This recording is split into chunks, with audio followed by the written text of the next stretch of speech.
ஏழை பையன் இல்லை வந்து ஒரு எதுவும் பண்ணாமல் அவன் வந்து வாழ்க்கையில் என்ன பண்ணலாம் அப்படின்னு யோசிச்சுட்டு இருந்து சும்மா இருக்கிற ஒரு பையன் ஒரு சீப்பான ஷர்ட்டு எல்லாம் போட்டுட்டு இருக்கான்.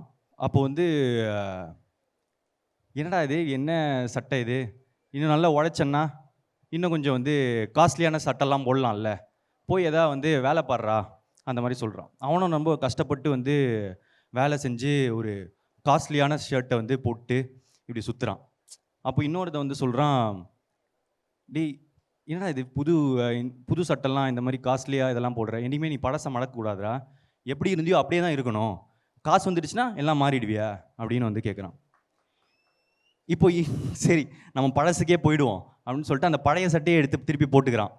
இப்போ இன்னொருத்த வந்துட்டு, ஏன்டா இது, ஏன்டா இப்படி நடிக்கிற, அதான் காசு வந்துடுச்சுல்ல, கொஞ்சம் பெட்டராக எடுத்து போடேன், ஏன் இப்படி நடிச்சுக்கிட்டே இருக்க அப்படின்னு வந்து கேட்குறான். சரி பேசாமல் நம்ம வந்து ஒயிட் அண்ட் ஒயிட்டில் போயிடுவோம், சிம்பிள் அப்படின்னு சொல்லிட்டு ஒயிட் அண்ட் ஒயிட்டில் போகிறான். ஒயிட் அண்ட் ஒயிட்டில் போனால், டேய் வயசுக்கு தகுந்த மாதிரி எடுத்துக்கடா, ஏன்டா இந்த மாதிரி வந்து பெரிய மனுஷன் மாதிரி நடந்துக்கிற அப்படின்றாங்க. சரி நம்ம பேசாமல் டிஷர்ட்டே போட்டுருவோம், இது சின்ன பையனா அப்படின்னு சொல்லிட்டு டிஷர்ட் எடுத்து போடுறான். டிஷர்ட்டை போட்டால் இப்போ வந்து, டேய் வயசுக்கு ஏற்ற மாதிரி நடந்துக்கூடா, ஏன் இப்போ வந்து சின்ன பையன் மாதிரி நடந்துக்கிற, உனக்கு என்ன வயசாச்சு அப்படின்றான். எனக்கு டிஷர்ட்டும் வேணாம் எதுவுமே வேணான்னு சொல்லிட்டு சட்டையை கிழிச்சு போட்டு வந்து ரோட்டில் சுற்றுனா, ஐயா பைத்தியம், சட்டை இல்லாமல் சுற்றுறான் பாரு அப்படின்னு சொல்லிட்டு சொல்கிறாங்க. இப்போ இதுலேருந்து என்னன்னா, சொல்லுங்க ப்ரோ. நிறைய சொந்தக்காரங்க ஃபேஸ் என்ன பண்ணாலும் ஏதோ ஒன்று சொல்ல தான் போகிறாங்க, அதானே.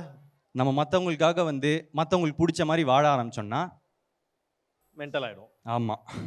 ஸோ அதனால் மற்றவங்க வாழ்க்கையை வாழட்டும், நம்ம வாழ்க்கையை வாழ்ந்துக்கலாம் நமக்கு பிடிச்ச மாதிரி, அவ்வளோதானே. அவ்வளோதான்.